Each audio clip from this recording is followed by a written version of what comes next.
माझा दृष्टांत माझ्या नावात आहे. देवाचं ज्ञान लोकांपर्यंत पोचवावं आणि हे ज्ञान देत असताना देवाची ईश्वराची ओळख लोकांना पटवता यावी, हा त्यामागचा उद्देश आहे. या ठिकाणी लग्न झालेले लोक किती आहेत? अरे भरपूर आहेत. आणि ज्यांची लग्न झाली नाहीत पण वाट बघतायत, सिंगल किती आहेत? लाजू नका यार, तुम्ही काय पैसा आहेत थोडेसे आहेत. आणि मग ज्यांची लग्न झाली तुम्ही एकत्र बसलाय की आजूबाजूला बसलाय? नाही, मला वाटतं तुम्ही जवळजवळ बसायला पाहिजे. एक तर जोडपं दिसतंय मला, पण माझी अशी इच्छा राहील की जर तुम्ही आजूबाजूला बसला तर बरं होईल.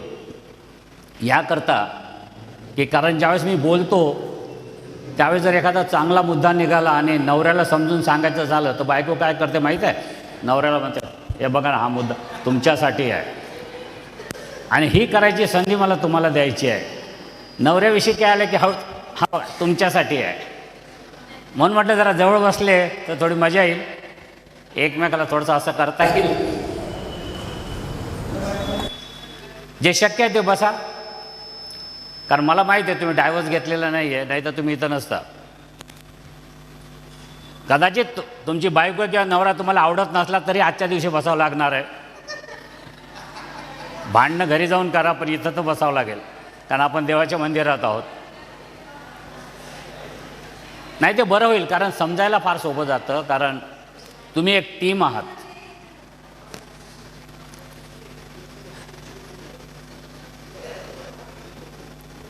झाले बसलेत सगळे?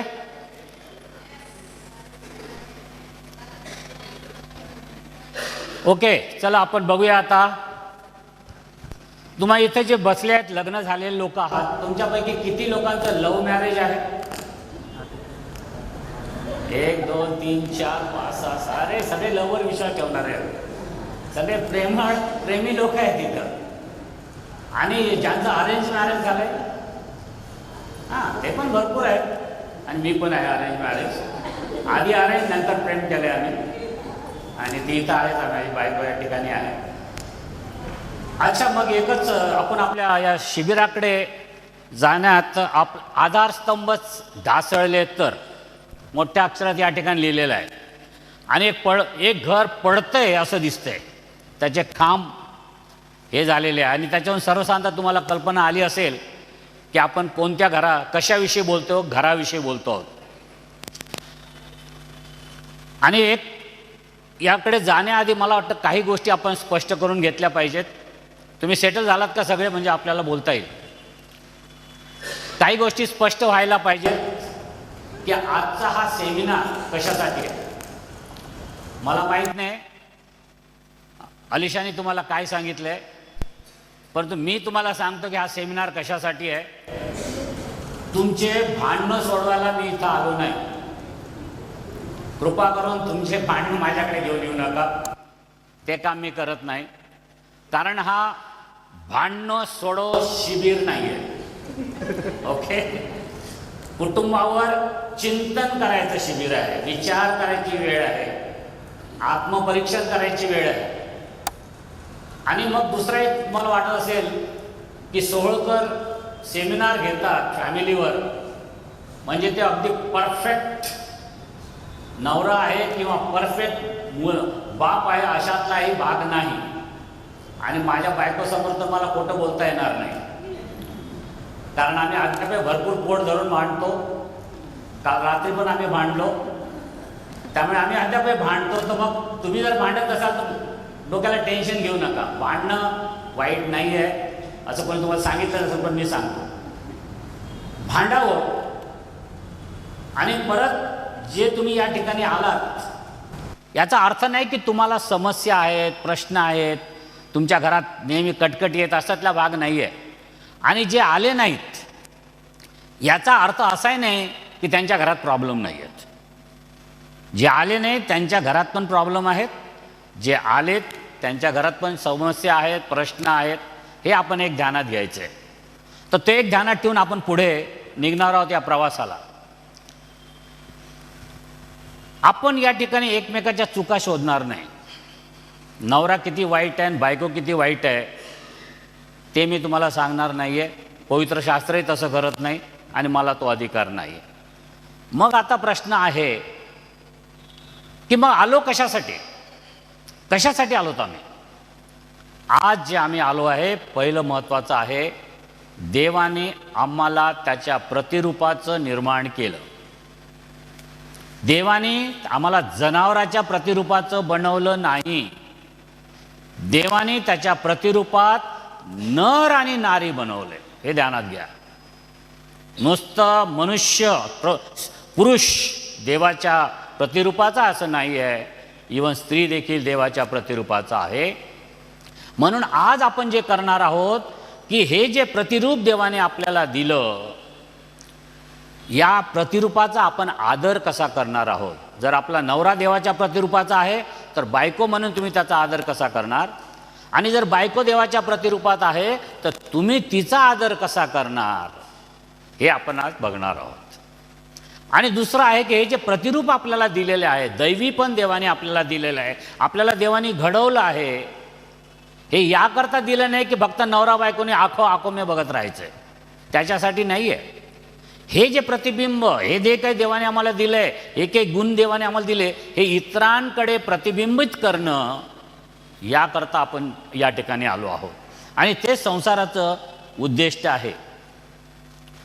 मग आहे सर्वसाधारणतः एक आपल्याला पद्धत असते नाही, दुसऱ्याच्या घरात काय चाललंय बघायला. काय चाललंय बघा ना, त्याची बायको पळून गेली, बघा ना त्याचं काही जमत नाही, बघा ना तसं चाललंय. आज आपण दुसऱ्याच्या घरात डोकावण्यासाठी आलो नाही. आज आपण आपल्या घरात डोकावणार आहोत. कठीण आहे, दुसऱ्याच्या घरात डोकावणं सोपं आहे, पण आज ते करायचं नाही आहे. आज आपण आपल्या घरात बघणार, आपला संसार, आपलं घर. कधी कधी वाटतं मी माझ्याविषयी कशाला बोलू, माझं हे प्रायव्हेट आहे.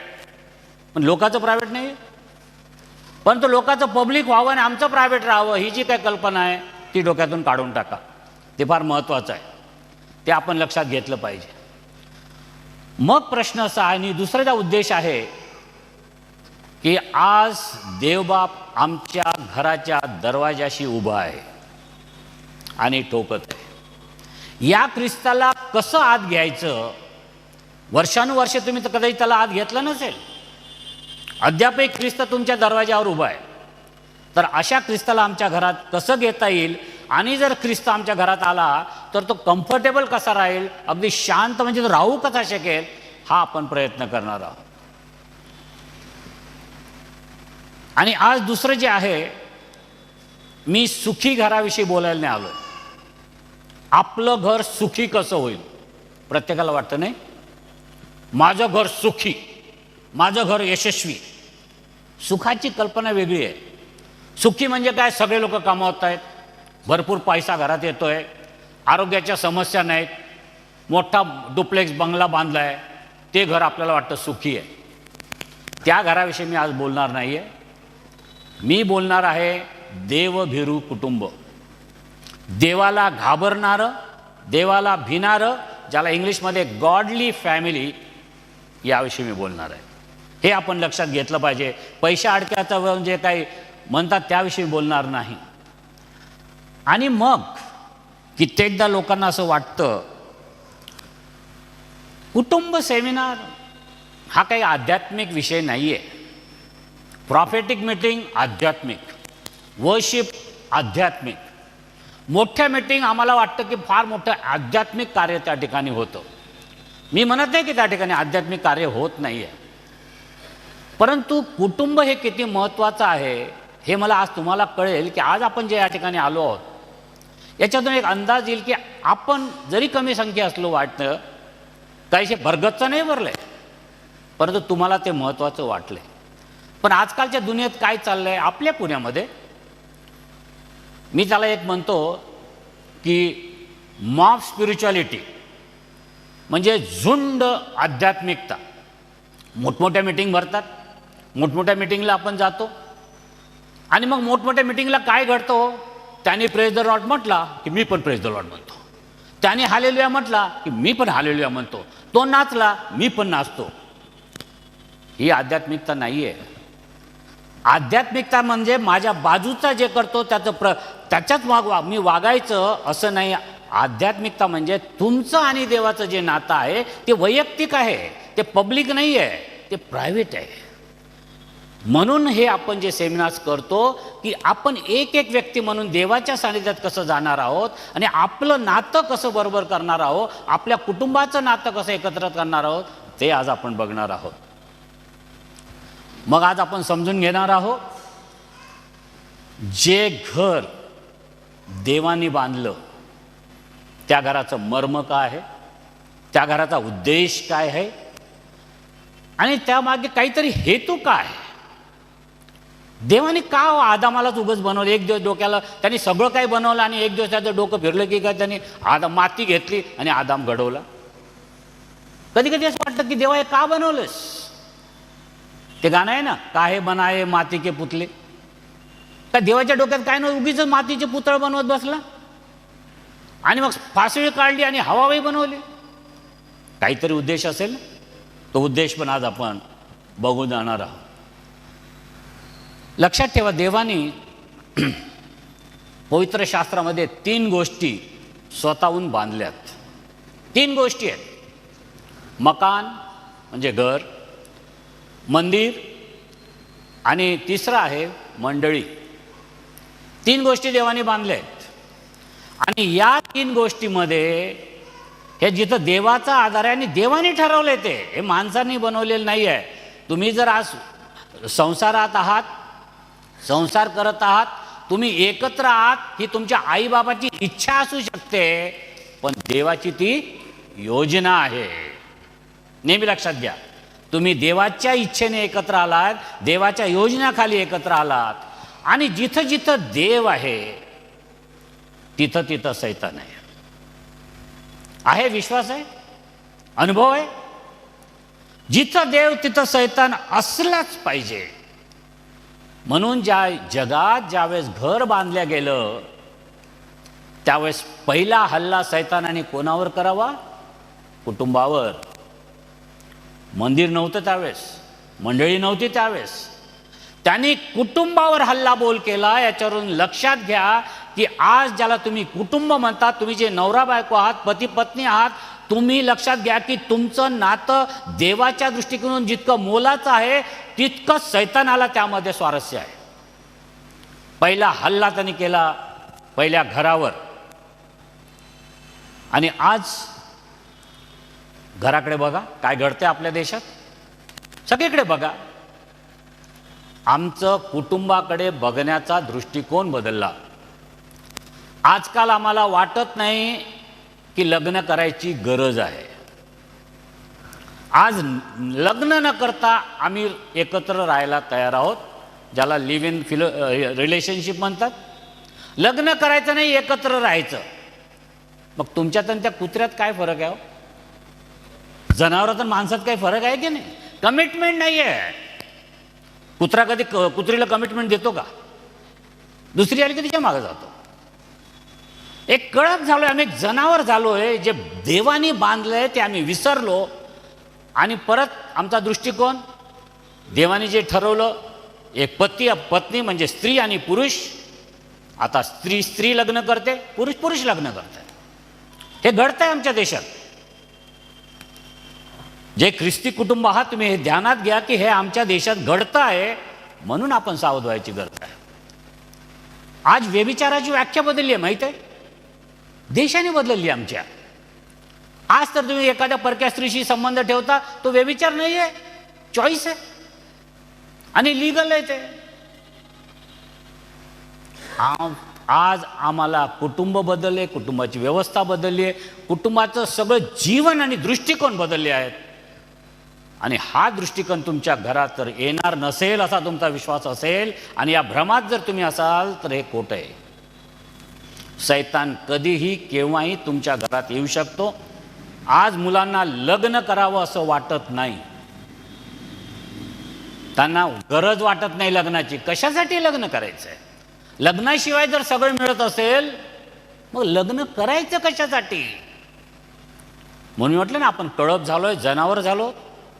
म्हणून हे ध्यानात घेणे, ख्रिस्ती कुटुंबाला विशेषतः मला आज तुम्हाला सावध करायचं आहे. म्हणून हे शिबिर आहे. हे शिबिर मी मुंबईहून यासाठीच आलो आहे की सावध व्हा. लोक ट्रायल मॅरेज करतायत, कॉन्ट्रॅक्ट मॅरेज करतायत. आणि आज लग्न करायला प्रेमाची गरज नाही आहे. प्रश्न आहेत आणि हे प्रश्न ख्रिस्ती घरात आहेत. कधी कधी आपल्याला वाटतं आम्ही धार्मिक कुटुंब आहोत, देव आमच्याबरोबर आहे, आमच्या घरात प्रश्न येणारच नाहीत. आदम आणि हवेबरोबर देव होता, हो ध्यानात घ्या. त्याच्याबरोबर देव होता तरी सैतानाने हल्लाबोल केला. म्हणून ख्रिस्ती घरांनो, जर तुम्हाला वाटत असेल की आज तुमच्याकडे सैतान येणार नाही कारण ख्रिस्त त्या ठिकाणी आहे, तो ख्रिस्त आहे म्हणून येणार आहे, हे आपण ध्यानात घेतलं पाहिजे. म्हणून आपण सावध व्हायची वेळ आलेली आहे. आज मी या ठिकाणी घरावर टीका करायला नाही आलो आहे. मी टीका करणारा प्रवचनकार नाही आहे, तुरट आहे थोडासा, पण टीका निश्चित नाही करत. किंवा तुमच्या मनामध्ये मला ती गिल्टी फिलिंग किंवा अपराधाची भावना, हो आम्ही किती चुकलो पाळीक साहेब, मी बोलत असताना ती भावना तुमच्या नजरेतही येऊ देऊ नका. तुम्ही किती वाईट आहात, किती पत्नी म्हणून वाईट आहात किंवा नवरे म्हणून वाईट आहात, हे सांगून तुमच्यामध्ये अपराधाची भावना निर्माण करायला मी आलो नाही आहे. तर मी हे सांगायला आलो, तुमच्या घरात जे चालतं ते माझ्या घरात चालतं. म्हणून आपण एकमेकाच्या घरात डोकावून बघून देवाला काय सांगायचं आहे याकडे लक्ष देणार आहोत. आणि ते आपलं महत्त्वाचं राहील. घर मला माहीत नाही तुम्हाला कविता आवडतात का कोणाला या ठिकाणी. घर फार महत्त्वाचं आहे नाही. प्रत्येकाला म्हणतात की एकदा काय म्हणतात ते, एकदा लग्न करावं बघून आणि घर बघावं बांधून. नाही, लग्न आणि घर एकत्र जातात. घर बांधलं पाहिजे, नाही तर मग एक बंगला बनेगा न्यारा. प्रत्येकाला वाटतं घर बांधलं पाहिजे, नाही, वाईट नाही आहे. पण काय असतं हे घर? दगडविटाचं काहीतरी एक भिंत असलेले, 2-4 खिडक्या असलेलं, एक सोफा असलेलं वास्तू, एक इमारत, यापेक्षा काही. आता हे बघा, एक माझ्याकडे की कविता माहीत नाही, तुम्ही ही मला वाटतं लिमयांनी लिहिली आणि सुधीर फडकेंनी गायलेली आहे, गुगलवर आहे, थोडंसं ऐकूया. हे ख्रिस्ती माणसांनी नाही लिहिली आहे, एका अख्रिस्ती माणसाने. तो काय म्हणतोय, घर असावे घरासारखे, नको तर नुसत्या भिंती. का असावं? घर असावं घरासारखं, भिंती नुसत्या नसाव्यात. इथे असावा प्रेम जिवाळा, नको तर नुसती नाती. हा मामा, तो काका, तो नाना, नाही, नुसती नाती गोती जमा करायचं नाही आहे. इथं प्रेम जिवाळा असला पाहिजे. इथे शब्दांना अर्थ असावा, नको तर नुसती वाणी. प्रत्येक शब्द या घरात बोलला जाता त्याला अर्थ असला पाहिजे, नाही तुमची बडबड आहे ना ती. सूर जुळावे परस्परांचे, नको तर नुसते गाणी. आम्ही गाणी गाण्यात एक्सपर्ट आहोत, मस्त गाणी गातो, परंतु सूर मिले तुम्हारा हमारा घडते का? घरामध्ये जर सूर मिळणार नसतील तर तो प्रश्न आहे. त्या अर्थाला अर्थ असावा, नको तर नुसती नाणी. आमच्या घरात जर पैसा आहे, अडका आहे, तर त्याला अर्थ असला पाहिजे. हे नुसते पैसे नाही आहेत. अश्रूतून प्रेम झरावी, नको तर नुसते पाणी. रडणं, घर म्हटले की रडणं. आपण घरात रडतो. बहुतेक वेळेला आमची बाई, अबलाबाई, स्त्री रडते घरात. आपण बघितलेलं आहे, पुरुष फार कमी रडतात असं म्हणतात. पण या ठिकाणी असं म्हटलं की नुसतं अश्रू नको आहेत, त्यामध्ये प्रेम असलं पाहिजे. अश्रू जर झाडायचे असतील तर त्या अश्रूमध्ये प्रेम असलं पाहिजे. या घरट्यातून पिल्लू उडावे, दिव्य घेऊनी शक्ती. आकांक्षांचे पक्क असावे, उंबरठ्यावर भक्ती. तुम्ही बघितले या कवितेचं एंड, शेवट. हे मी यासाठी तुम्हाला सांगितली कविता की जे आम्हा ख्रिस्ती लोकांना नाही कळलं, त्या एका हिंदू माणसाला कळलं. तो म्हणतोय उंबरठ्यावर भक्ती असली पाहिजे, ते घर. भक्ती हे किती मोलवान आहे, म्हणजे जे स्पिरिच्युअलिटी हे किती मौल्यवान आहे हे फार महत्त्वाचं आहे. आणि काय झालं व आजकाल आमचे सगळे प्रयत्न काय असतात, घराची सजावट. घर बांधले की काय करतोय आपण, घराला सजावट, कलर कॉम्बिनेशन वेगळं वेगळे, टी व्हीच्या मागचा कलर वेगळा, सोफ्याचा कलर इकडं वेगळा, मग ते सगळं मॅचिंग झालं पाहिजे, पडद्याचं मॅचिंग झालं पाहिजे, काय काय काय काय डोक्याला विचार करतोय घर घेतलं की. आणि घर म्हटलं की घराची सजावट, घर म्हटलं की माझं घर किती स्क्वेअर फूटनी मोठं आहे हे दिमागाने सांगणार मी. तुमचं किती मोठं, वन बेडरूम, माझं 2 बेडरूम आहे. म्हणजे आपण घर म्हटलं की आपलं कंपॅरिझन, आपले विचार त्या विटा चुनाच्या भिंतीवर आणि त्या घरात जे काही आहे दिसतं, जे काही निर्जीव आहे त्याकडे आपण बघतो. कुटुंब निर्जीव नाही, घर निर्जीव नाही.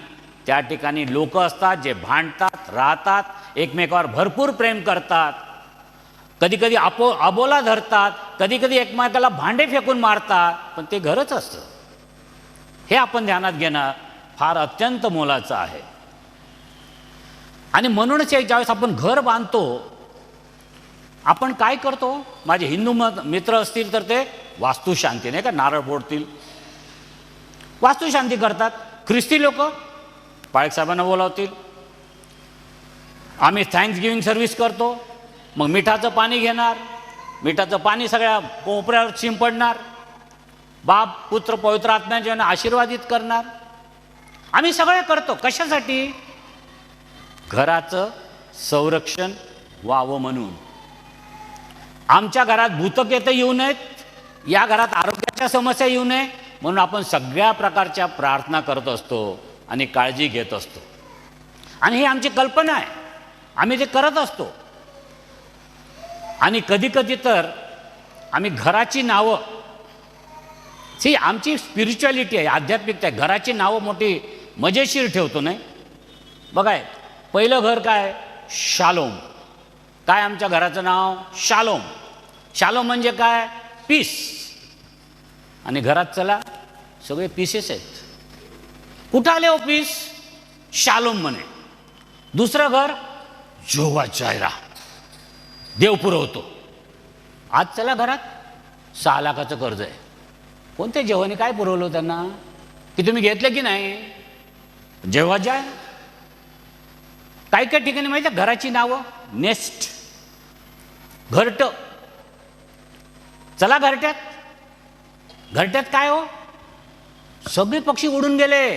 कोणी लंडनला गेलं, कोणी अमेरिकेला गेलं, 2 म्हातारे पक्षी बसले तसे तिथं घरात. आणि म्हणे नेस्ट आहे, घरटो. कुठं आहे घरट, हे आपण ध्यानात घेणं महत्वाचं आहे. बेथेल, देवाचं घर नावं ठेवतो आपण, फार मोठे, आपल्या घराविषयी फार प्रेम असतं आपल्याला, बेथेल. आणि काही काही घरात आता बिअर बार निघायला लागले. कुठं आहे हो देवाचं घर, बेथेल नाही आहे, तो बार झालाय. आमची सजावट, पहिलं काम आम्ही भिंतीवर वेगवेगळ्या प्रकारची वचनं लावून ठेवतो.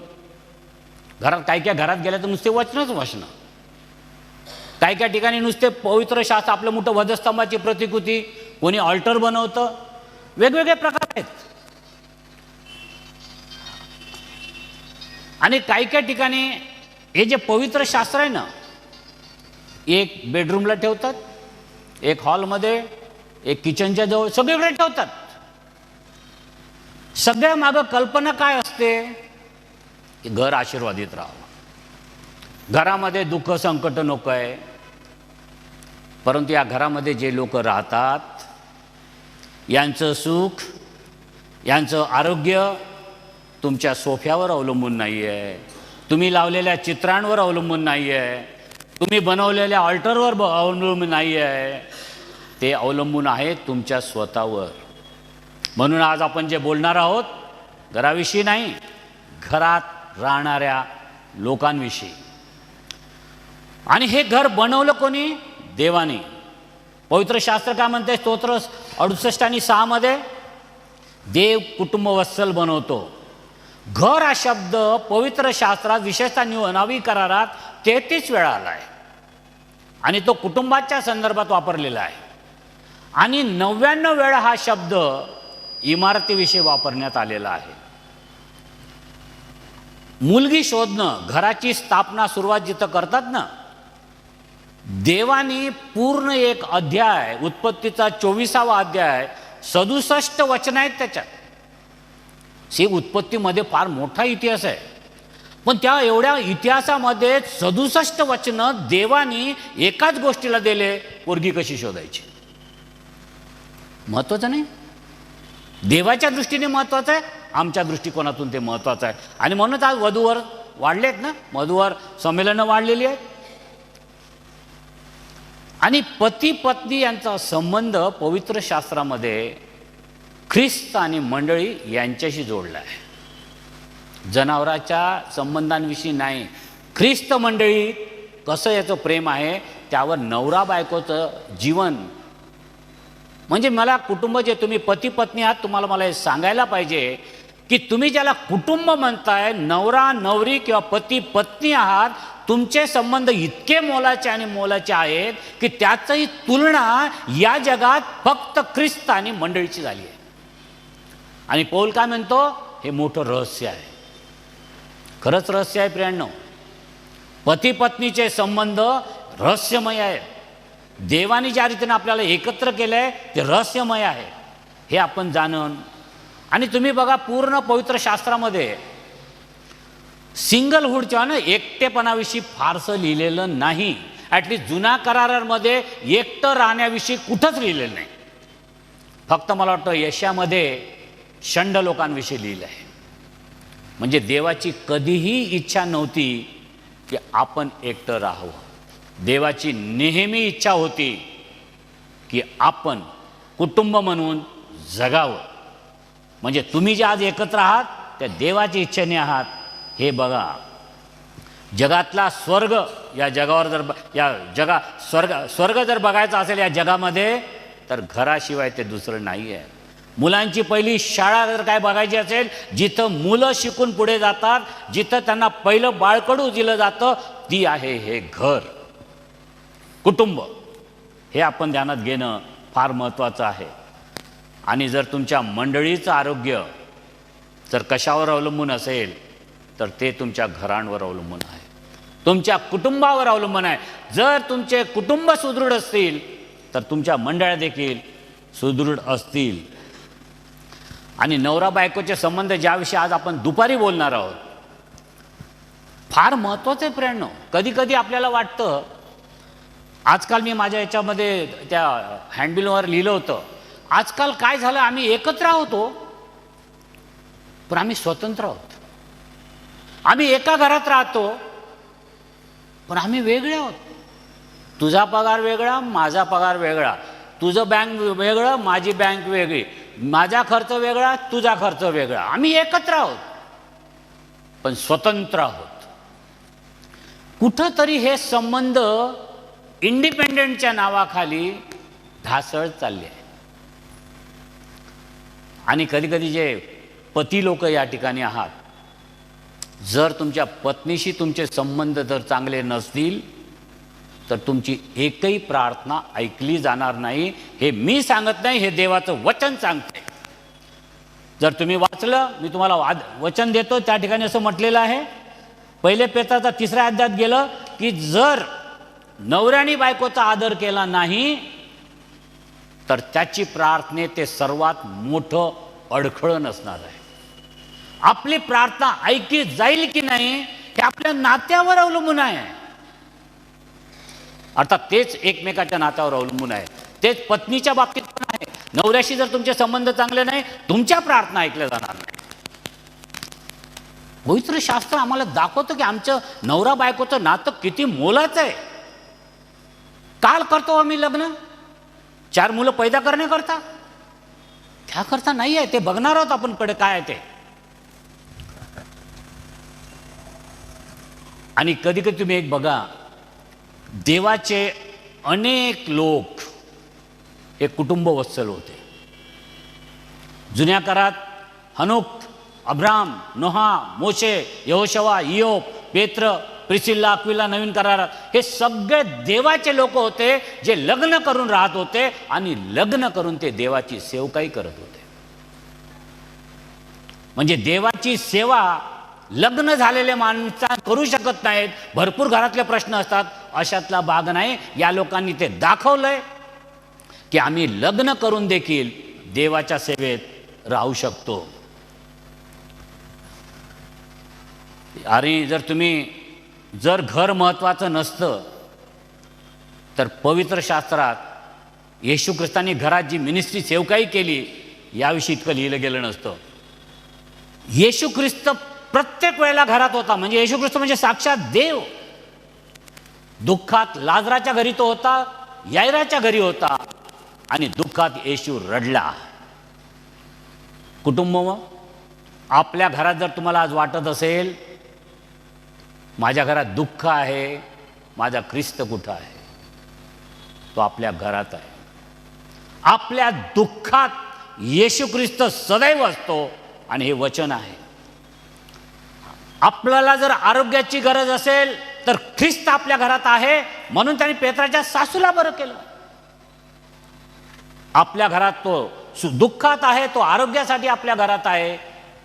जर आनंदाचा प्रसंग आहे, कानागावचं लग्न होत असेल तर ख्रिस्त तिथं होता. आज जर तुमच्या घरात चांगला वाढदिवस आहे, तुम्ही मॅरेज ॲनिव्हर्सरी साजरी करताय, ख्रिस्त त्या ठिकाणी आहे, हे आपण विसरू नये. पण त्याच वेळेस ख्रिस्तानी हे पण दाखवलं आपल्या आईची काळजी घेऊन की कुटुंबामध्ये एकमेकाची काळजी पण घ्यावी लागते. आपण इंडिपेंडेंट, स्वावलंबी नाही आहोत, आपण एकमेकावर अवलंबून आहोत. आध्यात्मिक गरज घराची काय असते हे मरिया आणि मार्थेच्या उदाहरण त्यांनी आपल्याला स्पष्ट करून सांगितलं आहे. आणि आराधना म्हणजे काय असते घरामधली हे त्यांनी मरियेने केलेल्या तैलांभंग्यावरून आपल्याला दाखवलेलं आहे. आणि घराचं तारण म्हणजे काय असतं हे साक्षात ख्रिस्ताने जक्कयाच्या घरी जाऊन त्याला तारणाचा अनुभव दिला असेल. आज आपण ख्रिस्ती आहोत पण तारलेले नाही. अशा वेळेस ख्रिस्त आपल्या घरात यायचं म्हणतो आणि आपल्या घराला तारण द्यायचं म्हणतोय. आपलं घर मोलाचं आहे देवाच्या दृष्टिकोनातून. हा इतिहास आहे की देव नेहमी आमच्याबरोबर आहे आणि ही उदाहरणं त्यासाठीच होती. आणि तुम्हाला माहीत आहे बरेच चमत्कार हे घरामध्ये घडलेत. फार कमी चमत्कार सिनेगॉगमध्ये घडलेत किंवा मंदिरात घडलेले आहेत. आजही चमत्कार आणि कित्येक लोकांचं तारण घरातल्या मीटिंग्स, म्हणून ज्यावेळेस मी सेल ग्रुपविषयी बोलतो ना, छोटे छोटे सेल ग्रुप्स आहेत, या ठिकाणी जे कार्य आज होतं आहे, लोकांना तारण मिळतं आहे, कुटुंबामध्ये देव आहे म्हणून. मग ख्रिस्ताला जेवढं घर मोलाचं होतं त्याचप्रमाणे प्रेषित त्यांना एक मोलाचं होतं. 1 कोरिंथ 7 अध्याय विवाहाविषयी लिहिलेला आहे. इफिस 5 आणि 6 अध्याय ख्रिस्ती कुटुंबाचं जीवनक्रम कसा असा याविषयी आहे. कलसे 3 प्रत्येकाच्या जबाबदारीविषयी बोलत आहे. 3:2 नवरा बायकोच्या नात्याविषयी बोलत आहे. आणि पैत्र 3 पतीपत्नींच्या संबंधाविषयी बोलत आहे. थोडक्यात मी तुम्हाला हे सांगतो की येशू ख्रिस्ताच्या दृष्टीने घर मोलाचं होतं. प्रेषितांच्या दृष्टिकोनातून देखील घराची किंमत तीच होती आणि ती मोलाची होती, म्हणून त्यांनी एवढं लिहिलं आहे. आणि तुम्ही बघा, हे काही या लोकांनी लिहिलेलं लिखाण आहे ना, यातलं एक वैशिष्ट्य होतं, कारण हे प्रश्नांची उत्तरं देत होती. ॲपोस्टल्स लोक, प्रेषित लोक उत्तरं देत होती आणि ती उत्तरं यामध्ये आहेत. याचा अर्थ आमचे आजचे प्रश्न त्या काळी पण होते. ब्रह्मचर्याचा प्रश्न होता, नवरा बायकोच्या संबंधाचा प्रश्न होता, घटस्फोटाचे प्रश्न होते, एकमेकाला सोडून जाणं, मोठेपण कमीपण याचे प्रश्न होते, एकमेकाच्या अधीन राहू की नाही राहू, स्त्री इंडिपेंडंट आहे, वुमन एम्पॉवरमेंट, सगळं काय त्यावेळेस होतं ते आजही आहे. बदललं काहीच नाही. ते आजही घरामध्ये तसंच आहे, म्हणून त्या लिहिलेलं आहे. मग आज आपण बघणार आहोत 3 टप्पे बघणार आहोत. कदाचित आज 2च टप्पे होतील, कारण 3 टप्प्यापर्यंत जाता येणार नाही. घर बांधायचं कसं, आणि आपण नीतिसूत्र 24:3 जे वचन या ठिकाणी आहे, सुज्ञानाच्या योगे घर बांधता येते व समंजसपणाने ते मजबूत राहते. हे वचन कधी विसरू नका. फार मोलाचं वचन आहे. दोन गोष्टी आहेत, घर बांधणं आणि घर मजबूत करणं. तुम्ही घर बांधलं, कोणतं एक आपलं घर घ्या विटा चुनाचं, तुम्ही घर बांधल्यानंतर बांधावं लागतं. बांधल्यानंतर काय करता हो तुम्ही? दुसरं काम, खिडक्याला गोदरेज लॉक मजबूत, मस्तपैकी बीम्स सिक्युअर करता, संरक्षित करता की चोरांनी घरात येऊ नये. बांधलं आणि मजबूत करणं हा आज आपला विषय असणार आहे. पहिला भाग असणार आहे बांधायचं कसं, आणि बांधलेलं घर मजबूत कसं करायचं, संरक्षित कसं करायचं. कारण तुम्ही बांधलेलं घर, तुम्ही नवरा बायको एकत्र आल्यानंतर जे घर तयार होतं त्या घरावर चोर येणार नाही, पण एक दुसरा चोर आहे ज्याला शैतान म्हणतात, तो येणार आहे. जे आता लग्न करणारे तरुण आहेत त्यांना सांगेल, कधी कधी त्यांना वाटतं लग्न करायला काय लागतंय, पटकन लग्न करू, काय होत नाही. पण हे हार्डवर्क आहे. हे आम्ही 40 वर्षानंतर समजलोय. 40 वर्ष मला लागले समजायला. कठीण आहे. घर बांधणं सोपं आहे. 2 फॅमिली एकत्र आले, ठरलं ते तुम्ही किती आम्ही किती, मी काय हे काय सगळं ठरलं, झालं लग्न, टाटा टाटा करून मोकळे. परंतु नंतर जे जगावं लागतं ना, फार कठीण आहे. It's a hard work. तुम्हाला तयारी करावं लागणार आहे. ते दुपारी आपण बघणार. पण आता बघूया बांधण्याविषयी. हे बांधायचं कसं? पहिली गोष्ट एक लक्षात ठेवा, एक वचन जे आहे स्तोत्र 127 आणि 1, परमेश्वर जर घर बांधत नाही तर बांधणाऱ्याचे श्रम व्यर्थ आहे. कधीही घर स्वतः बांधण्याचा प्रयत्न करू नका. नेवर. कारण घर बांधणं तुमच्या हातात नाहीये, ते परमेश्वराचं काम आहे. जे मुलं किंवा मुली आपल्यासाठी आजकाल शोधत असतील, मला माहित आहे आपण शोधत आहोत, देवाजवळ प्रार्थना करत आहोत. लग्न हे कधी 2 लोकात होत नाही, हे नेहमी 3 लोकात होतं. नवरा, नवरी आणि ख्रिस्त. देव जर आपल्या घरात नसेल तर घर कधीच बांधणार नाही. तुम्हाला वाटतं तुम्हाला मोठी नोकरी मिळाली, घर बांधता येतं? नाही. तुम्हाला वाटतं तुम्ही जनरल मॅनेजर झालात, मग आता लग्न व्हायचं होतं? तुमचं स्टेटस, तुमचा पैसा, तुमचं मोठेपण, तुमची जात, तुमचा धर्म काहीही तुम्हाला घर बांधू देणार नाही आहे, फक्त देवाशिवाय. ज्या दिवशी देव तुम्हाशी बोलतो आणि घर बांधायचं म्हणतो, तो तुम्हाला सांगेल की आता घर बांधायचं आहे. परमेश्वर जर घर बांधत नाही तर घर बांधणाऱ्याचं श्रम व्यर्थ आहे. ना आमचा पैशामुळे ते आम्ही बांधू शकत, ना आमच्या स्टेटसमुळे आम्ही बांधू शकत. देवाची गरज आहे ती. आमच्या प्रार्थना पण तशाच असतात नाही. आम्ही म्हणतो देवा, कधी कधी मुलं ज्यावेळेस भेटतात मला सांगतात, पाळक साहेब आदाम मोठा नशीबवान होता, त्यांनी डोळे उघडले फक्त एकच हवाबाई समोर होती. आम्ही डोळे उघडले की अरे बापरे किती हवाबाई आहेत, कशी निवडायची? अरे देवावर सोपवा ना. मग सोपवतात, ते प्रार्थना करतात आणि सांगतात पाळक मी दररोज प्रार्थना करतो. आणि यांची प्रार्थना बघा, देवा तुझ्या इच्छेने जी कोणी तू निवडली असेल किंवा जो कोणी तो निवडला असेल तो मला दे. पण तो जो IT इंजिनियर असेल तर बरं, तू जे निवडशील ते चालेल, पण ती जर चांगल्या मोठ्या बँकेत कामाला असेल तर चालेल. कंडिशनल आहे. आम्ही शोधतो, देवाच्या इच्छेवर जातो, पण देवाची इच्छा मानत नाही. म्हणून ध्यानात घ्या, तिथून सुरुवात करायची आहे. या ठिकाणी नीतिसूत्रात जे म्हटलेलं आहे घर बांधणं, कधी कधी लक्षात ठेवा, या ठिकाणी बांधणं हा शब्द म्हणजे कन्स्ट्रक्शन नाही आहे. बांधणं या शब्दाचा जो हिब्रू अर्थ आहे ते आहे रिस्टोर करणं, पुनर्स्थापित करणं. तुम्ही म्हणाल आम्ही तर घर किती वर्षापासून बांधून ठेवलंय पाळक साहेब, मग आता काय बोलताय बांधण्याविषयी? नाही नाही, हे त्या बांधण्याविषयी नाही आहे, हे पुनर्जीवित करायचं आहे तुम्हाला. जे देवाला पाहिजे होतं त्याच्या अनुसरून तुम्हाला आता बघायचं आहे तुमच्या घरात की कुठं ते कमी पडतंय काय, कुठं अशक्तपण आहे का, आणि ते आम्हाला आज बांधायचं आहे. रिस्टोरेशन, पुनर्जीवन आम्हाला करायचं आहे आणि ते महत्त्वाचं आहे. आणि त्यामध्ये एक महत्त्वाचं आहे प्रियांनो, घर कसं बांधता हो तुम्ही?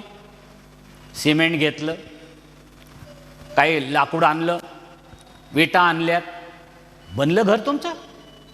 नाही ना. काय लागतंय? एक निळा कागद असतो, प्लॅन असतो, त्याला ब्ल्यूप्रिंट म्हणतात, मराठीमध्ये संकल्प चित्र. घर बांधायचं कसं? तुमच्याकडे विटा आहे, सिमेंट आहे, लोक कामाला आहे, सगळं काही आहे, सगळ्या प्रकारच्या वस्तू आहेत, सगळी सामग्री आहे, पण तरीही तुम्ही घर बांधू शकत नाही जोपर्यंत तुमच्याकडे ती ब्ल्यूप्रिंट, बांधायचं कसं हे नसेल तर. ख्रिस्ती घराचं तसंच आहे. ख्रिस्ती घर जर पुनरुज्जीवित करायचं असेल, बांधायचं असेल, तर आम्हाला याशिवाय दुसरी ब्ल्यूप्रिंट नाही. फक्त हे आहे. आणि याला शब्द वापरलाय सुज्ञान. सुज्ञान म्हणजे विजडम, जे देवाकडून येतं. आणि सुज्ञान याचा शब्दासाठी त्याने जो हिब्रू शब्द आहे चोक्मा. चोक्मा म्हणजे ज्ञान नाही. तुम्ही बघा, हे कधी कधी हे शब्द ध्यानात घ्यायचे. चोक्मा म्हणजे एखादी गोष्ट मोठं व्ह्यू करायचं, डिस्क्रिप्शन करून किंवा मोठं पिक्चर बघायचं की घर कसं होऊ शकतं. सीइंग द बिग पिक्चर, ते महत्त्वाचं आहे प्रियांनो. आणि चोक्मा हा शब्द जवळ वेळा म्हणजे विजडम किंवा चोक्मा किंवा सुज्ञान हा शब्द देवाच्या वचनाच्या संदर्भात 200 वेळा वापरलेला आहे. कळले आपली ब्ल्यूप्रिंट कुठे आहे? आपली ब्ल्यूप्रिंट फॅमिली सेमिनारमध्ये नाही. आपली ब्ल्यूप्रिंट वधूवर मेळाव्यासाठी सापडणार नाही, ती फक्त इथं सापडेल. आपण याच्याकडे बघणार आहोत की कसं बांधायचं आहे आम्हाला. कारण जर देवाने जर हे बांधलं तर देवाने आम्हाला प्रत्येक गोष्ट समजून सांगितली. म्हणून म्हटलं, देव खेळत नव्हता आमच्याशी, त्याने एक एक गोष्ट घर कसं बांधावं हे आम्हाला सांगितलं आहे. मग यात आपण एक लक्षात घ्यायचं आहे, देवाने कुटुंब का निर्माण केलं? कधी विचार केले? हां, विचार करतोय आम्ही. कधी? लग्नाला 10 वर्ष झाल्यानंतर. कुठं अडकलोय मी? कधी लग्नाच्या आधी विचार केलाय? तेव्हा कशाला रे नवरा बायको एकत्र करायचं, लग्न करायचं आणि फिरायचं? बघ ना, तर कुत्रा कुत्री कुठे फिरू शकतात, कुठे जाऊ शकतात, आणि आम्हाला कुठं फसवून ठेवलं एवढं? देवाने फसवलं नाही. देवाने काही उद्देशाने आम्हाला केलेला आहे. देवाचा जर उद्देश शोधायचा असेल, मगाशी आपण काय म्हटलं, देवाने आपल्याला नर आणि नारी त्याच्या प्रतिरूपात निर्माण केलं. आणि देवाचं प्रतिरूप कसं आहे? व बाप, पुत्र आणि पवित्र आत्मा. देवाचं प्रतिरूप आहे बाप, पुत्र आणि पवित्र आत्मा. देव स्वतः कुटुंब आहे, हे ध्यानात घ्या. जर देवाला हा जर त्याचा प्रतिरूप आपल्यामध्ये असायला पाहिजे, तर नुसता एक सोहळकर असून चालणार नाही आहे, त्याला एक सुरेखा द्यावी लागेल. हे कुटुंब आहे स्वतः देव, आणि म्हणून त्याचं जर प्रतिरूप आम्हाला निर्माण करायचं असेल तर आम्हाला एकापेक्षा अनेक लोक लागतात. अनेक कशासाठी? कारण मग आम्ही एकमेकाशी प्रेम करू शकतो. एकटा माणूस प्रेम करतो का कधी? केलंय कोणी? हां, मी माझ्यावर प्रेम करतो. नाही, आपण दुसऱ्यावर प्रेम करू शकतो. माझं प्रेम दाखवण्याकरता मला एकापेक्षा आणखीन एका व्यक्तीची गरज आहे. विचार करण्याकरता मला आणखीन कोणी कन्सल्टेशनसाठी एका व्यक्तीची गरज आहे. एकटा मी हे करू शकत नाही. म्हणून आपण आपला देवाला काय म्हणतो? आपला देव प्रीती आहे. देव जर आपला प्रीती आहे, याचा अर्थ एकटा देव एकट्यावर प्रीती नाही करू शकत. म्हणून तो त्रैक्य देवात आहे, ते प्रीती करतात. तुम्ही कधी आपला मुसलमान जे आपले मित्र आहेत त्यांना विचारलं? ते म्हणतात अल्लाह इज लव. कधी म्हटलंय अल्लाह प्रीती आहे? नाही. कारण त्यांच्या विश्वासानुसार अल्लाह फक्त मर्सीफुल आहे, कृपा करू शकतो, तो प्रेम करू शकत नाही, कारण तो एकटा आहे. आपण आपला देव प्रेम करू शकतो म्हणून आपण प्रेम करू शकतो, आपण त्याची प्रतिकृती आहोत, आपण पर्याय आणि त्याचं कुटुंब आहोत. म्हणून जर तुम्ही पुढे बघितला, तो म्हणताय तुम्ही माझ्या घरचे लोक आहात, आणि म्हणूनच पुढे मंडळी निर्माण झालेली आहे. मग एक दुसरा प्रश्न आहे, ही या सेवकाचे सगळ्यात मोलाचं कारण काय असे शोधायचं असेल, उत्पत्तीचा अध्याय 1 आणि 28 वचन फार महत्त्वाचं आहे. तुम्हाला जर घराचा उद्देश समजायचा असेल तर देवाने त्यास आशीर्वाद दिला. परत लक्षात द्या, त्यास, नुसतं आदाम साहेबांना नाही, हवाबाईला पण. पुरुषांना समजू नका, देवाने आपल्या दोघांना आशीर्वाद दिला आहे. आणि देव त्यास म्हणाला, फलद्रूप व्हा, बहुगुणित व्हा, पृथ्वी व्यापून टाका व ती सत्तेखाली आणा. बहुगुणित व्हा, फलद्रूप व्हा. आम्ही आरामशीर करतोय. ख्रिस्ती लोकांचे मुलं जास्त आता कमी झालेत. पूर्वी तर 5-6 मुलं म्हणजे मिनिमम होते. माझ्या सासऱ्यांना कधी 8 की 9 होते. त्यावेळेस ते चालायचं. ते फलद्रूप व्हा, आशीर्वाद आहे ना. पण आम्ही ते मान्य केलं, पण शेवटचं काय होतं, पृथ्वी व्यापून टाका व ती सत्तेखाली आणा. Feel and subdue. सबड्यू या शब्दाचा आहे किंवा सत्तेखाली याचा आणायचा आहे की एखादी वस्तू एखाद्या माणसाच्या गुलामगिरीत घेऊन यायचं आहे. म्हणजे हे जे काही जग दिसतंय ना, हे जग जे आहे ते देवाच्या सत्तेखाली घेऊन या. कधी बघितले आपण आपल्या घराचा उद्देश असा असू शकतो? जगातली पहिली मिनिस्ट्री बिली ग्रॅम मिनिस्ट्री नव्हती, रवी झकरिया मिनिस्ट्री नव्हती. पहिली मिनिस्ट्री कुटुंब होतं. तुम्ही प्रत्येक जण नवरा बायको, तुम्ही देवाची सेवकाई आहात, मिनिस्ट्री आहात. आणि मिनिस्ट्री एक माणूस करू शकत नाही, कारण त्याला टीम लागते. नाही, एकाचं काम नाही आहे. म्हणून देवाने हवाबाई दिली. आपलं काम एक कुटुंब म्हणून या जगात जे काही आहेत, जे देवाच्या बाहेर आहेत, अंधारात आहेत, त्यांना एकत्र करून देवाच्या अधिपत्याखाली आणणं, देवाचं राज्य स्थापन करणं, कुटुंब म्हणून तुमची आणि माझी जबाबदारी आहे. याकरता आम्हाला निर्माण केलं. नुसते मुलं पैदा करायला नाही, हे ध्यानात घेतलं पाहिजे आपण. आणि ही सेवा आहे, हे कधीही विसरता येणार नाही. आणि म्हणूनच यहोशू म्हणतो ना, मी आणि माझं घराणं परमेश्वराची सेवा करणार. आपल्याला या कुटुंबाला याकरता निर्माण केलं, आपण एकत्र काम करावं. प्रिसिल्ला आणि अक्विला याचं चांगलं उदाहरण आहे.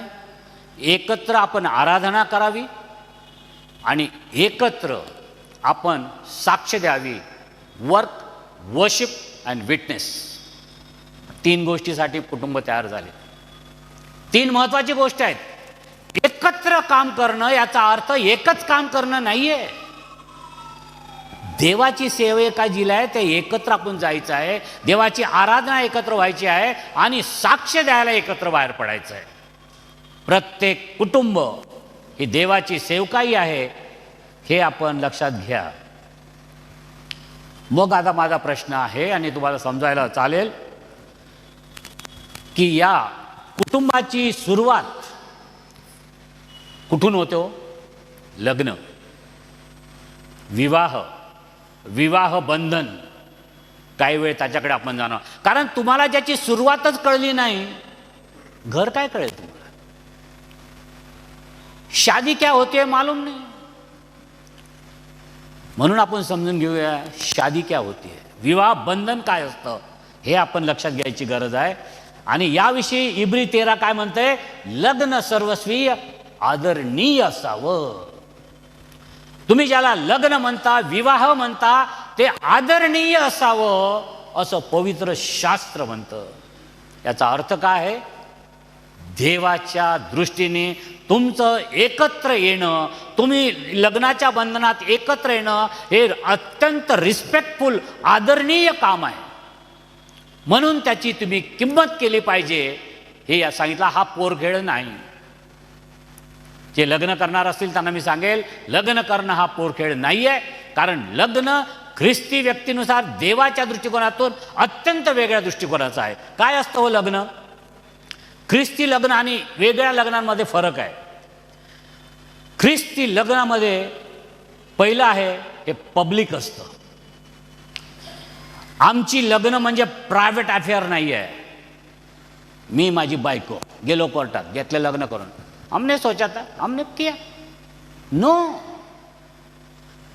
ख्रिस्ती लग्न कधीही प्रायव्हेट अफेअर नाही आहे. It's always a public affair.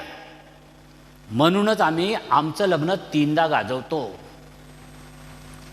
या ठिकाणी 3दा गाजवलं जातं याकरता की लोकांना कळावं की आम्ही लग्न करतो. नाही तर कानात सांगितलं असतं, आंटी मी लग्न करतोय उद्या. नाही, आव्हान देऊन सांगतो लोकांना. आणि तुम्हाला कुछ बोलणे काय तो बोलो, नाही तर गप्प राहा. पब्लिक असतं. ख्रिस्ती लग्न हे नेहमी पब्लिक असतं, हे जाहीर असतं, हा प्रायव्हेट अफेअर नाही. दुसरं काय हो, ख्रिस्ती लग्न हे सॅक्रेड असतं, पवित्र नातं असतं. मला माहीत नाही, मी दुसऱ्या लग्नाविषयी तर काही बोलत नाही, पण जे या मंदिरात घडतं, तुम्हाला माहीत आहे ख्रिस्ती लग्न वेदीसमोर का होता तो? आणि वेदीसमोर आपण काय करतो? आनाभाका घेतो. वेदीसमोरच का? मंदिरातच का? कारण आम्ही देवाच्या समोर येतो आणि देवाच्या समोर येऊन त्या मंदिरामध्ये आम्ही देवाच्या समोर आमच्या जो जोडपा आहे, पती पत्नी एकमेकाला वचनं देतात, आनाभाका घेतात. म्हणून ख्रिस्ती लग्न हे सॅक्रेड आहे, पवित्र आहे. हे कुठेही मंडपात इकडं तिकडं नाही बनत, जे आजकाल बनत आहे, लोक करतायत. आणि आनाभाका इतकं सोपं नाही आहे. कोर्टात पण तुम्ही आनाभाका घेता, पण या ठिकाणची आनभाक वेगळी आहे. कारण या ठिकाणी ज्यावेळेस तुम्ही वचनं देता एकमेकाला, आणखीन एक व्यक्ती ते ऐकत असते, त्याचं नाव आहे देव. तुमच्या आनाभाका देव ऐकत असतो. सुखात दुःखात जे काही तुम्ही म्हणता, देव देखील ऐकत असतो. म्हणून दुसरं आहे आमचं लग्न पवित्र असतं. आणि तिसरं आहे ख्रिस्ती लग्न हे कायदेशीर असतं. इट्स अ लीगल, कायद्याचं आहे, इंडोर्स. म्हणून आपण रजिस्टरवर सह्या करतो ना. का करता तो सह्या? इंडोर्स केल्या जातं. सही करून आम्ही कबूल करतो की हे लग्न झालं, विटनेस घेतो आणि सह्या करतो. हे आहेत 3 पैलू ख्रिस्ती लग्नाचे. ते पब्लिक आहे, ते सॅक्रेड आहे आणि ते लीगल आहे. आणि तुम्ही कधी विचार केला, ज्यावेळेस पत्नी पांढरे कपडे घालून येते, साडी पांढरी असते किंवा तिचा ड्रेस पांढरा असतो, निळा पांढरा पिवळा का नाही हो? कारण पांढरा कलर पावित्र्याचं दर्शक आहे. एक पवित्र नात्यात आम्ही येतो आहोत हे दाखवलं जात आहे. हे महत्त्वाचं आहे. दुसरी गोष्ट आहे लग्नाविषयी, ख्रिस्ती लग्न हे हेट्रोसेक्च्युअल असतं. म्हणजे हेट्रो म्हणजे भिन्न, हेट्रोसेक्च्युअल म्हणजे 2 भिन्न लोकात असलेलं लग्न, म्हणजे स्त्री आणि पुरुष यांच्यामध्येच लग्न होतं.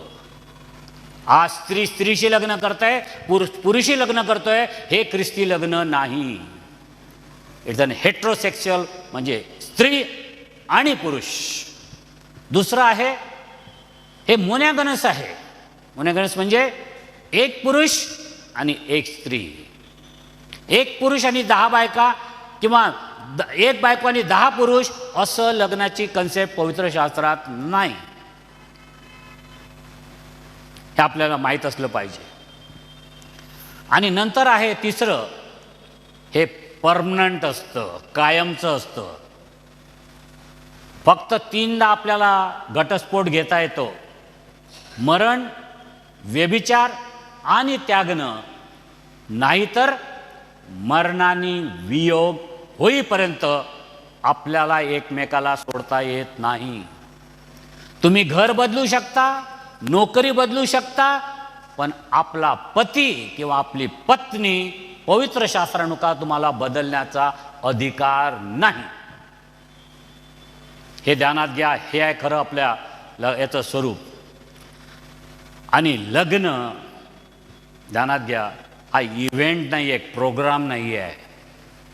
आज मी लग्न ज्यावेळेस अटेंड करतोय ते लग्नापेक्षा इव्हेंटच जास्त वाटतोय. माझ्या मुलीचं लग्न आहे, काही आम्ही एक दोन तीन वर्षापूर्वी केलं आहे. त्याची जी तयारी झाली ती इव्हेंट जसा करतो ना आम्ही तसंच झालं. इवन आम्ही स्पेशल MC ठेवलं त्याच्यासाठी पैसे देऊन. नाही तर कोणताही अंकल उठून आपला MC होत होता आमच्या लग्नात. आता स्पेशल माणूस, कोणी यायचं, कोणी पुढे यायचं, नवऱ्याचे लोक कुठं, बायकोचे लोक कुठं, तुम्ही कोणत्या बेंचवर बसणार, हे कुठून बसणार, मग ते केक कोण कापणार, तिथं बाजूला कोण उभं राहणार, भांडणं नाही, सगळं काही परफेक्ट इव्हेंट. खरं सांगू, तो गोंधळ परवडला. आमच्या लग्नाचे गोंधळ मला अद्यापही आवडतात आणि आठवतात आणि कधी कधी दुःखही होतं. आजकालचे इव्हेंट फुल झाले, सिस्टमॅटिक होत आहेत. परंतु हा इव्हेंट नसतो, त्याच्यावर आपण करोडो रुपये खर्च करतो, रोषणाई करतो, पण एक गोष्ट विसरतो, लग्न म्हणजे इव्हेंट नाही, तो प्रवास आहे. लग्न म्हणजे इव्हेंट नाही, तो प्रवास आहे आणि तो जन्मभराचा प्रवास आहे. त्याची ती फक्त सुरुवात आहे, त्याला आम्ही लग्न म्हणतो. आणि आपण ज्यावेळेस या जगातलं सगळ्यात मोठं वाक्य काय माहीत आहे? सगळ्यात मोठं विधान, आय विल, मी करीन, आय डू. होय म्हणतात ना, आपण मान डोलावतो. मला माहीत नाही, कधी कधी लग्नात ज्यावेळेस ते विचारतात, पाळक काय विचारतो, कोणाचं लक्ष नसतं, ना नवरीचं असतं ना नवऱ्याचं असतं, पण मान हलवत राहतात. कोणी काय, कोणाच्या ते एकमेकाकडे बघत असतात, आखो मी चालू असतं. त्यांना काय घेणं देणं नसते, पाळक काय म्हणतोय, फक्त त्यांना हां मग होय होय हां आय डू, आय विल. तुम्हाला सांगू, हे जे तुम्ही वाक्य बोलता ना, मी करीन, मी राहीन, हे सगळ्यात लांबलचक वाक्य आहे, जे शेवटपर्यंत सांभाळावं लागतं. या वाक्याची सुरुवात तिथं होते. इतकं मोठं वाक्य आहे की फक्त मरणाने वियोग होईपर्यंत चालतंय. म्हणून मान हलवताना विचार करून हलवा, आणि अविचाराने हलवली असेल तर पश्चाताप करा आणि विचार करा की आपण काय करावं. नंतर प्रश्न आहे प्रियांनो, ख्रिस्ती विवाह हा कव्हनंट आहे, फार महत्त्वाचा आहे. दोन गोष्टी असतात, कव्हनंट आणि कॉन्ट्रॅक्ट. कव्हनंट म्हणजे काय, मी त्याला मराठी शब्द आहे विधियुक्त करार, शपथनामा किंवा वचननामा. ख्रिस्ती लग्न हा शपथनामा आहे, वचननामा आहे, कॉन्ट्रॅक्ट नाही. कॉन्ट्रॅक्ट फक्त करार असतो. ख्रिस्ती लग्नात ह्या कव्हनंटमध्ये काय असतं हो? कव्हनंटमध्ये काय म्हटलेलं आहे? मलाकी 2:14 म्हणतं, ती तर तुझी सहकारिणी व तुझ्या कराराची पत्नी आहे.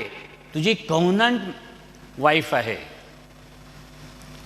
आपली बायको आपली कराराची नाही, किंवा आपला नवरा करारासाठी नाही, तो कव्हनंट ज्याला म्हणतात ना, वचन देऊन, एकमेकाला वचन देऊन आम्ही एकत्र आलो आहोत, म्हणून तो करारनामा असतो. आणि याचं वैशिष्ट्य काय आहे? याच्यामध्ये निष्ठा असते. करारामध्ये निष्ठा नसते, याच्यामध्ये तुमची लॉयल्टी असते. नवऱ्याशी नवरीशी मी प्रामाणिक राहील, ही निष्ठा त्यामध्ये असते. तुम्हाला दुसरीकडे बघता येणार नाही, दुसरीकडे आपल्याकडे जाता येणार नाही, म्हणून तो कव्हनंट आहे. नंतर असं आहे, त्याच्यामध्ये समर्पण आहे, कमिटमेंट आहे. तुम्ही नवरा म्हणून किंवा नवरी म्हणून एक आपलं संपूर्ण समर्पण करताय तिला किंवा त्याला. तिसऱ्या माणसाला नाही करतायत. हा आवडला नाही मग उत्साह, हे काय भाजी घालायला नाही चाललोय आपण, इकडं भाजी चांगली मिळाली की चालली त्या दुकानावर. लग्न तसं नाही आहे. हा काय भाजी बाजार आहे काय? आजकालचे वधू मेळाव्यात मी त्यांना नेहमी सांगतोय, मार्केट प्लेस बनवू नका, हे त्याचं नाही काम. ही चालेल का, ती चालेल का, ही बघता का, तो बघतो का, त्याच्यासाठी नाही आहे. कमिटमेंट आहे ती. तुम्हाला कमिट करावं लागेल, ज्याला तुम्हाला वाटते देवानी जोडली आहे त्याच्यावर कमिटमेंट द्यावं लागेल, आणि तो कायमचा कॉन्ट्रॅक्ट आहे. बदलता येत नाही. तुमच्या मनात आलं बायकोला जेवणच नाही बनवतं, तुम्हाला माहीत नव्हतं लग्नाच्या ते फार छान छान स्वयंपाक बनवायचे, आता हिला जमतच नाही, छोड दिया. भाकर जळली म्हणून बायको सोडता येत नाही. आता जे आहे ते आहे, जो मिला वो मिला. देवानी जे द्यायचं ते दिलं. तिथं मग ते जर तरची भाषा वापरू नका. काय देवा, काय मॉडेल दिलं मला, कुठून निवडली रे बाबा. ना हिला स्वयंपाक येत, ना बोलता येत, ना काही करता येत, ना कपडे व्यवस्थित घालता येत, कुठून दिली, याला सेन्स नाही आहे काही. हे सगळं तिथं आधी विचार करायचं. आता दिली ना, हेच मॉडेल आहे आणि युनिक मॉडेल आहे, तुमच्यासाठीच बनवलं आहे. हे बदलता येत नाही. ही काय मोटर गाडी नाही आहे, स्कूटर नाही आहे की आज ये चलाएंगे कल वो चलाएंगे. नाही, तुम्हाला मान्य करा, जे देवाने दिलं ते करावं लागेल. हे आपण ध्यानात घेणं फार महत्त्वाचं आहे आणि ते बदलता येणार नाही. आणि हा करार एका गोष्टीने कन्फर्म होतो. तुम्हाला माहीत आहे, कव्हनंट जुन्या करारामध्ये ज्यावेळेस हे वचननामे असतात ना, त्याच्यावर ब्लड शिंपडून म्हणजे रक्त शिंपडून त्याला कन्फर्म करत असत. तसं हे जो आपलं लग्नातलं जे नातं आहे, हे शरीर संबंधाने एकत्र आल्याने त्या दिवशी ते इंडोर्स होतं आणि ते कन्फर्म केलं जातं. त्या दिवशी ज्यावेळेस तुम्ही शरीराने एकत्र येता, त्या दिवशी हा कव्हनंट पक्का होतो आणि मग कोणाचा बापही त्याला बदलू शकत नाही. इव्हन देव बदलणार नाही, कारण देव जर ते ठरवतो, देव स्वतः कधीच त्याच्या विरुद्ध वागणार नाही. आणि हा करार प्रेमावर आधारित आहे. प्रेमावर, हा करार प्रेमावर आहे. आपले लग्न कसे ठरतात? कसे ठरतात? कसं ठरवतो आपण लग्न? आजकाल बघायचे प्रोग्राम होतात का मला माहीत नाही, पण थोडे आता कमीच झाले. नाही तर आमच्या वेळेस होतं बघायचे प्रोग्राम, फार मोठं काम असायचं ते. आणि सासूबाई आपल्या समोर बसलेल्या, मग इकडं ही पोरगी, मग गाणं म्हणून दाखव ग बाई, मग ते बघा मुकी आहे का चेक करायला पाहिजे. बाई चालून दाखव ना, लंगडी तर नाही. स्वयंपाक येतो का, भाकर करून दाखव. माझ्या बायकोने हे सगळं केलं आहे म्हणून सांगतोय. करून दाखव, भाकर येते की नाही. परंतु आता तसं नाही आहे, आता बदलत चाललंय. आपल्याला याच्यावर विचार होण्याची गरज आहे की हे प्रेमाचं लक्षण आहे. कंडिशन्स नसतात. कधी कधी एखादा पोरगा आपण बघितला, फटकन बघितला, धस्स झालाय. माझी बायको नेहमी म्हणते, कसं म्हणजे कसं ओळखायचं? मी तुम्हाला बघितलं ना, मला एकदम धस्स झालं. आता ते धस्स काय प्रकार आहे तिला विचाराल नंतर. पण हे जे धस्स नावाचा प्रकार आहे ना, हा डेंजरस प्रकार आहे. कारण काय, कधी धस्स होऊ शकतं. एखादा तुम्हाला सलमान खान वाटला, ओके काय पर्सनॅलिटी आहे पाळचा, हो, इमोशनल होऊ नका. हे प्रेमाचं नातं आहे. धस्स झालं, सलमान खान सारखा वाटला, बँकेत नोकरीला आहे, आता 7th पे कमिशन येणार आहे, पैशाकडे बघून करू नका. प्रेमाचं नातं आहे.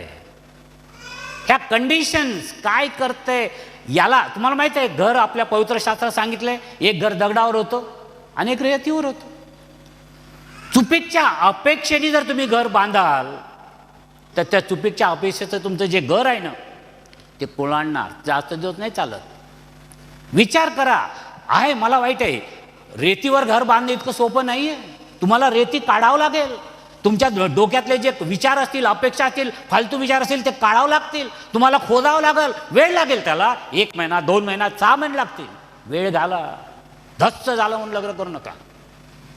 डेंजरस आहे ते. सलमान खान दिसतो म्हणून करू नका, कारण हे वेगळे पण आहे. आणि नंतर आपण बघतोय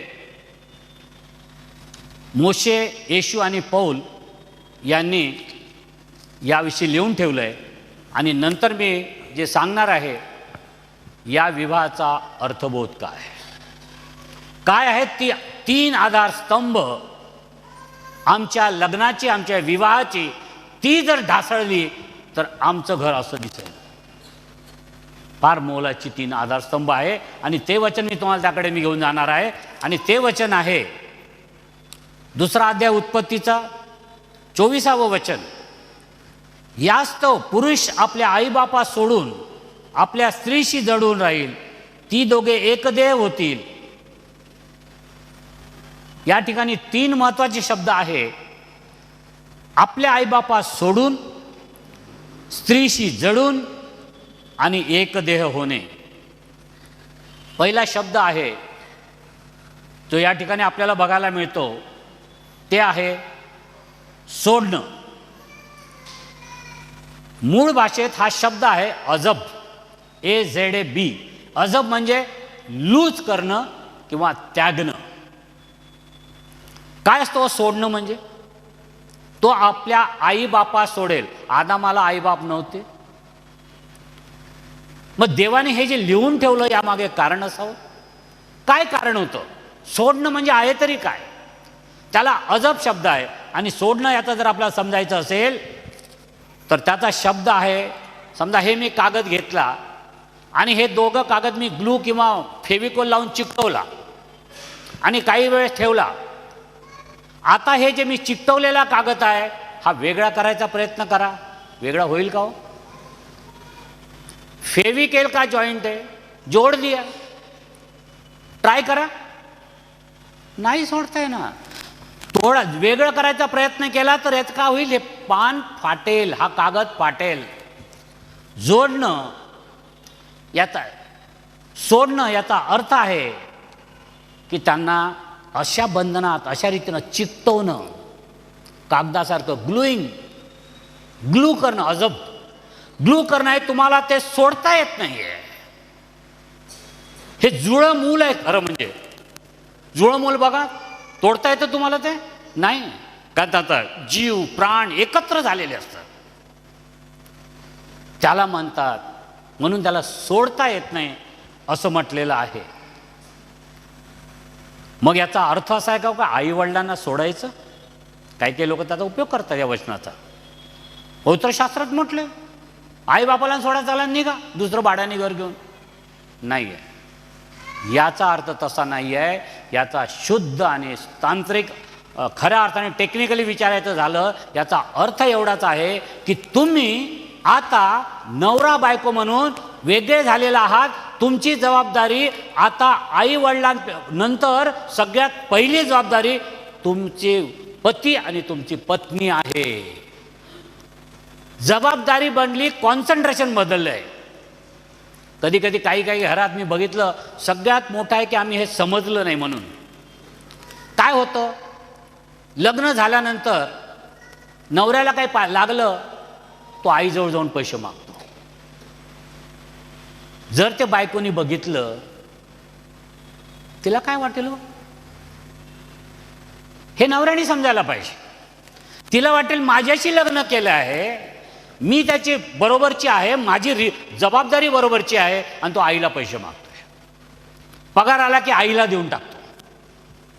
विचार करा, या गोष्टी महत्वाच्या आहेत. देव म्हणतो की त्यांना देऊ नका, परंतु आता तुमची तिजोरी बॉक्स बदलली. तुमची तिजोरी बॉक्स कोण झालंय? तुमची पत्नी. आता तुमची प्राथमिकता बदलली आहे. आईबापांना द्या, त्यांची काळजी घ्या, सगळं करा, परंतु तुमची जबाबदारी तुमची पत्नी किंवा तुमचा पती आहे.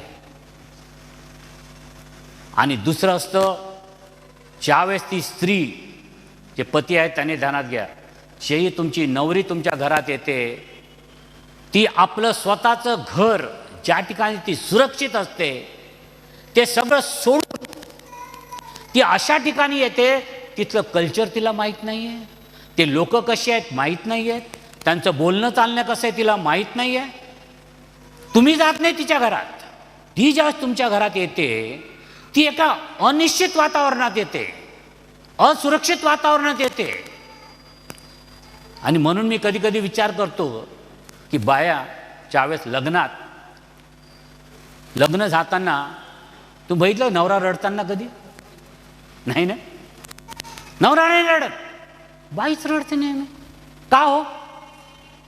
नेहमी बाई रडते. हे या करता की तिला वाटते, ती पप्पांना सांगते, वडिलांना, माझी मुलगी पण माझ्या कांद्यावर इथं डोकं ठेवून रडली, तिच्या डोळ्यातले अश्रू मला सांगत होते, पप्पा मी आता अशा वातावरणात चालली आहे जे मला माहीत नाही मी तिथं सुरक्षित आहे की नाही, म्हणून ती अश्रू ढाळते.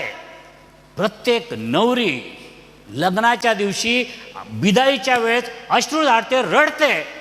आणि हा भाग वेगळा, तिचं शेवटचं रडणं असतं, त्यानंतर फक्त नवरा रडतो. ही वस्तुस्थिती आहे. माहीत बाई बायको असं हे चालायचं. आणि हे आपल्याला महत्त्वाचं आहे प्रियांनो. आणि ही आपली सामाजिक जबाबदारी आहे. आणि दुसरं आहे जोडणं, चिकटवणं. आणि मगाशी मी बोलताना सांगितलं, ज्या रीतीने ते चिकटवलेलं नातं असतं, एक सोडलं कारण सोडल्याशिवाय चिकटता येत नाही ना, कुठंतरी सोडावं लागेल तर चिकटता येईल. ते आपल्याला एकत्र ठेवलं, चिकटवून ठेवावं लागेल. आणि म्हणून या ठिकाणी शब्द आहे दबाक किंवा कलाव, म्हणजे धरून ठेवणं, एकत्र ठेवणं. पहिली होती आमची सामाजिक जबाबदारी, दुसरी आहे वैयक्तिक जबाबदारी. आणि मग हे नातं, एक लिव्हिंग ज्याला म्हणतात ना, हा सलोखा, ही मैत्री आम्हाला जपून ठेवावी लागते. जोडणं म्हणजे एकमेकाला वेळ द्यावा लागेल. लग्न झाले की 2-3 दिवस इकडं तिकडं हनीमून करून आलेत की नवरा कामावर आणि बायको कामावर कधीच भेटत नाही. हे करता येणार नाही.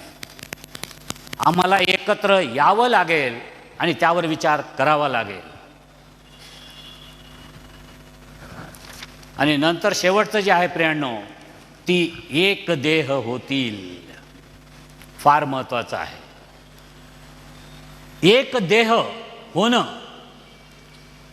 म्हणजे नेमकं काय आहे?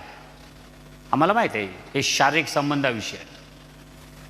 आम्ही सोडलं, आम्ही जोडलं. आणि तिसरं महत्त्वाचं आहे, आम्हाला एक देह व्हावं लागेल. आणि तुम्हाला माहिती आहे एक देह म्हणजे एकत्र. तुमची आयडेंटिटी, समजा मी ज्ञानेश्वर आहे आणि माझी बायको सुरेखा आहे, आमचं लग्न झाल्यावर ना मी ज्ञानेश्वर आहे ना ती सुरेखा आहे, आम्ही एक देह आहोत. आमची आयडेंटिटी ना ज्ञानेश्वर आहे ना सोळकळ आहे, आम्ही एक आहोत. आमची आयडेंटिटी देवानी निर्माण केलेलं एक कुटुंब आहे. हे आपण ध्यानात घेतलं पाहिजे. एक देह जो शारीरिक संबंधाला, सेक्शुअल इंटरकोर्ससाठी जो शब्द आहे हिब्री भाषेत यादा. यादा म्हणजे मराठीत आपल्या भाषेत पण आहे, त्याने तिला जाणलं. जाणणं म्हणजे समजून घेतलं. तिच्याविषयीचं एकमेकाच्या तिच्या भावना, एकमेकाच्या भावना त्यांनी समजून घेतल्या. शरीर एकमेकाचं समजून घेतलं, त्याला एकत्र येणं म्हणतात. म्हणजे एव्हरीथिंग कमिंग टुगेदर, एक सगळं एकत्र येणं. ज्या मुलीवर बलात्कार होतो, समजा एखाद्या मुलगी एखादी येते आणि तुम्हाला सांगते मैंने तो उसको मेरा सब कुछ दे दिया. काय दिलं सब कुछ म्हणजे? ती फक्त शरीराविषयी बोलत नाही. सब कुछ म्हणजे माझं शरीर त्याला दिला, माझा आत्मा त्याला दिला, माझं मन त्याला दिलं, सगळं काही त्याला दिलं. त्याला म्हणतात एक देह. मेरा सब कुछ दे दिया. एक देह होणं म्हणजे तुम्ही शरीराने, मनाने, आत्म्याने एकत्र होणं.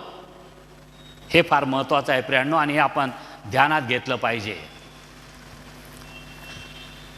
सेक्स म्हणजे प्रेम नाही. लोकांना वाटतं शारीरिक संबंध आले म्हणजे संपलं. आधी प्रेम, नंतर शारीरिक संबंध. ते महत्त्वाचं आहे. त्याला एक देह होणं म्हणतात. ते इंडोर्समेंट आहे. इजाकाच्या बाबतीत ज्या रेबेकाच्या त्याने म्हणतो, त्याने तिच्यावर प्रेम केलं कधी? शेवटी. हे महत्त्व आपण लक्षात घेतलं पाहिजे. आणि नंतर महत्त्वाचं प्रियांनो, इपिस्कारास म्हटले कोणीही आपल्या शरीराचा द्वेष केला नाही. ज्यावेळेस तुम्ही एक देह होता, एक देह झाल्यामुळे तुमची आयडेंटिटी नाही, एक शरीर होता. तुम्ही बघितलं कधी या हाताने या हाताला मारले? हात हाताला मारतोय कधी? पाय पायाला मारतोय कधी? मग आपण आपल्या बायकोवर किंवा बायकोने नवऱ्यावर हात का मारायचे? का कौटुंबिक हिंसाचार आहेत? का आपण शिवीगाळ करतो? आपण आपल्या शरीरात ते करत नाही. कधी तुम्ही तुमच्या तोंडाने तुमच्या हाताला शिवी दिली? मग जर तुम्ही एक देह येत आहात तर तुम्ही कसं एकमेकाला मारू शकता, कसं एकमेकाच्या बाबतीत हिंसाचार करू शकता, कशी एकमेकाला शिवीगाळ करू शकता? पवित्र शास्त्र म्हणते कोणी आपल्या शरीराचा द्वेष करत नाही.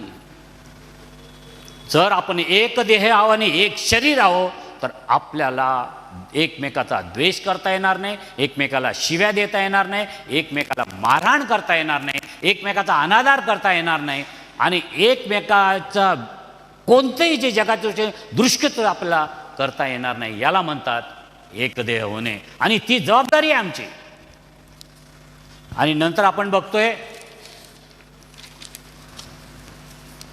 या ठिकाणी शेवटचं वचन आहे, आदाम व त्याची स्त्री हे दोघे नग्न होते. नग्न होते. कोणत्याही मॅरेजमध्ये लग्नाच्या दिवशी पाळक यावर कधीही प्रीचिंग करत नाही, कारण नग्नता. मला माहिती माझा वेळ संपत आला, मी 5 मिनिटं घेईन. नग्नतेचा अर्थ काय होतो या ठिकाणी? काय म्हटलंय पवित्र शास्त्रात? म्हटलंय ती नग्न होती तरी त्या संकोच वाटत नव्हता. राखीबाईने एकदा स्टेटमेंट केलं माहिती आहे, राखी सावंत. ती आहे काहीतरी स्पेशल स्टेटमेंट करते म्हणून ज्यावेळेस आम्ही तिला चौपाटीला बोलावलं आम्ही घाबरत होतो ती काय बोलल म्हणून. ती म्हणते कपडे आम्ही तरी एवढे कपडे घालतो, ते आदम हवं तर काहीच घालत नव्हते. प्रश्न तो नाही, त्या नग्नतेला काय अर्थ आहे, बोध आहे, हा आपण लक्षात घ्या. ती नग्न होती, पण देवाला आम्हाला सांगायचं आहे की नग्न असताना ते कम्फर्टेबल होते. ती नवरा बायको एकमेकासमोर नग्न होते आणि ते देवासमोर पण नग्न होते. त्यांना काही टेन्शन नव्हतं, मस्त फिरत होते, गप्पा मारत होते, गाणं गात होते. प्रश्न केव्हा आला? ज्यावेळेस पाप आला. आधी संकोच नव्हता, आधी लज्जा नव्हती, आधी भीती नव्हती. कधी भीती आली, कधी लाज वाटली? ज्यावेळेस पाप या जगात आलं. नग्नता देवानी जे बनवलं ते चांगलंच बनवलं प्रियांनो. देवाने वाईट नव्हतं बनवलं. आमचं खरं रूप तेच आहे. आणि तुम्ही बघा आजकाल जे देवाने इतर गोष्टी बनवल्या बघा. तुम्ही बघितलं कोण्या झाडाला कोणी कपडे शिवले? कुत्र्याला शिवतात म्हणतात आजकाल, पण कधी फुलपाखराला किंवा एका पक्ष्याला कपडे आपण शिवतो? नाही शिवत. वाघाला कपडे शिवलेत कधी? वाघ घोंगडा आम्हाला चांगला आवडतो, अरे काय मस्त पर्सनॅलिटी आहे. पण मनुष्याला हे का आलं?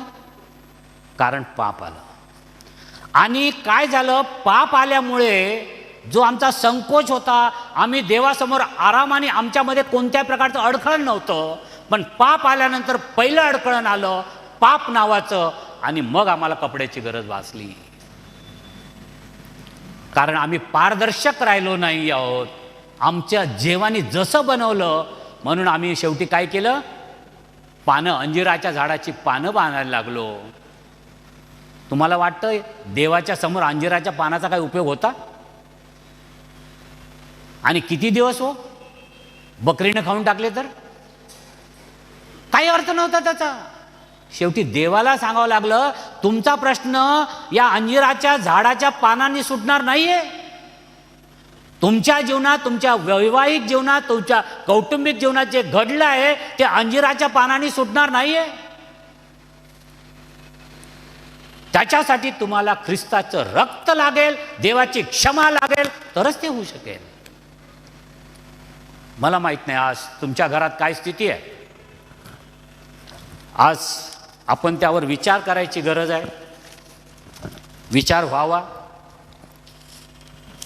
मी हे यासाठी सांगितलंय, हे मोठं थिअरॉटिकल वाटलं असेल तुम्हाला थोडंसं, पण मी हे याकरता दिलंय की आपल्याला जर ब्ल्यूप्रिंट कळली नाही की लग्न कशासाठी आहे, का आहे, देवाने का अस्तित्वात झालं, त्याचे आधारस्तंभ काय आहे, आणि हे आधारस्तंभ आज का ढासळत आहेत आणि आमच्या घरं का फुटत आहेत.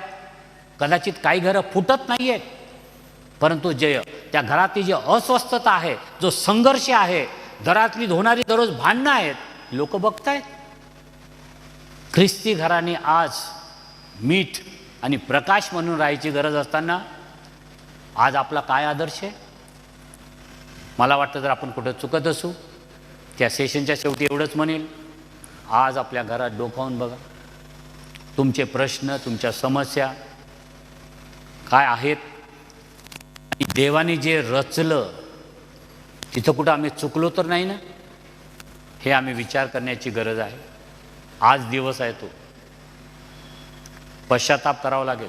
सर आज आपल्या बायकोविषयी किंवा नवऱ्याविषयी आपलं दुमत असेल, वाटत असेल की देवा जे करायला पाहिजे ते मी केलं नाही, कुठंतरी हे घर बांधण्यात मी चुकलो आहे, मला हे परत बांधायचं आहे, तू सांगतो तसं बांधायचं आहे, हा जर विचार केला तर आपल्याला घर बांधता येईल.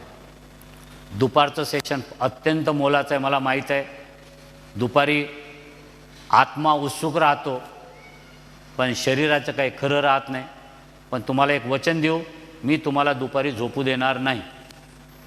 आणि आतापर्यंत जिथं हे वचन मी दिलं ते तंतोतंत पाळलं आहे, कोणी झोपलं नाही. कारण दुपारचा जो आपला विषय आहे नवरा बायकोच्या संबंधावर आहे आणि नवरा बायकोचे संबंध